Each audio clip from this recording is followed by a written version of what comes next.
ناصر. أقولوا نعم بك وبجدك. والله نقولوا نعم. من هم ترى يا ابو ناصر عمرك على شروره. سلم. ومدحانا العبر. احنا شيبان وانا ثم الصغير. اسلم. ارعى البن. ويوم جينا العبر قال لا ما عندكم رعي، يرعي على شبو. سبعتين. على السبعتين. قلنا وين؟ قال تقطر.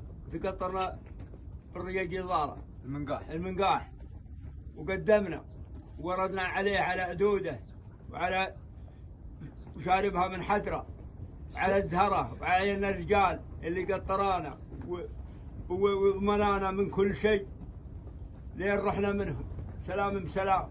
وباقين للحين معرفتنا معهم وباقين معرفتنا معهم وباقين معرفتهم معنا اليوم ودوم وسلامة النطوق. تسلم وتبقى ولا تشوف شر ولا مكروه وانتم تستاهلون الطول يا صبيان الوعاء. أنا مثل ما قال هذا مثل ما قال أبو ناصر حسين وجاب هذا يوم جاب طاريه مسلم. الله يوم يقول تقطرنا بالمنقاح يوم الكتيف يوم جو الكتيف ما لحقته بس سوالف الربع تقطروا بسعيد المنقاح الله يرحمه. الأوليين أي معهم حسن بن زبرة ومعهم جبهات حسن جبهات وفي جو الكتيف صبيان يا قالوا احنا عليكم زود احنا صار سعيد المنقاح. لكن مثل ما قال ابو ناصر جينا في السبعتين يوم يسولف عليكم ابو ناصر جينا على العبر تقصرنا بعلي الربع. علي بن محمد الربع. الله ويوم عسانا السبعتين هلا تقول ويش العاكم ونشدوا الحل فيها ونركب سعيد المنقاح رفيق اللبي الله يرحمه وقد تقصر به سنين الاولى.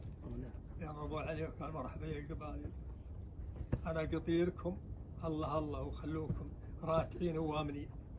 ونزلنا في السبعتين ونرد على شبوه مثل ما ذكر ابو ناصر نشد الين عودنا لبلادنا.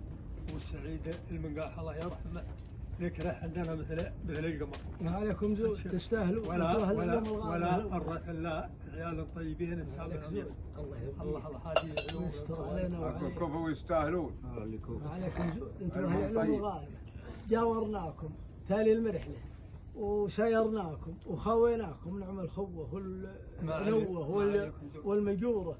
والله من طيبكم يا صبيان يا والله ما كلكم والله يا ابو سعيد ما عليكم جو. ابو سعيد ابو سعيد ما حد يبغى ولا يهون الخوه الا اللي ما فيه. التاريخ انتم يا كرام التاريخ ما يظن احد والله ما عليك زود يكون مثل الشمس الشارقه على خيبر. عليكم زود والحمطريه على منظرها قال اللي غير كرم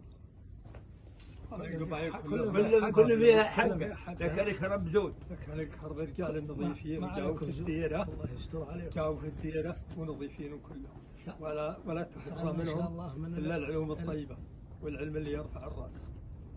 ولا القبائل كلهم في حق.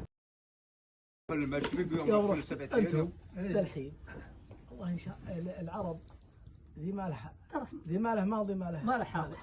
صحيح كلها العرب واحنا الماضينا وماضيكم يا خي الله اللي باح تعايش بها اجيال بعد اجيال يدرون ايش حصل والعرب بينها معرفه وطول وعلوم غانمه ما هو من اليوم. ايوه كلام والله. اي والله كلامه في محله. ابو سعيد اسلم.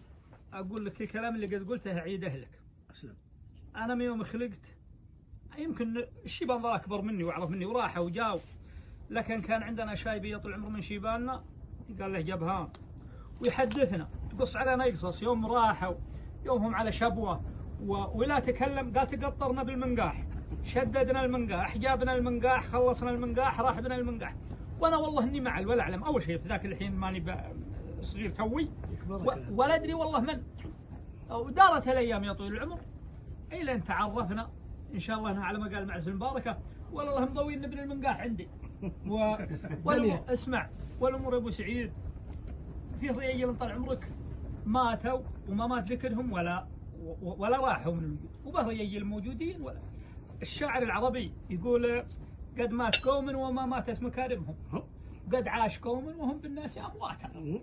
ترى في حي موجود ولكنهم موجود وفي حد راح ولا يبقى ذكره الا الطيب اللي ما هو طيب والله ما يبقى له ذكر. انت شفت وانتهى شاف شاعر من عرباننا يقال له عايض بن فيصل من المطلب. والشاعر على ما قال يقول على مطلاله، يقول سمعت له أبيات أعجبتني: أنا أحب الاستغفار وأكثر من التسبيح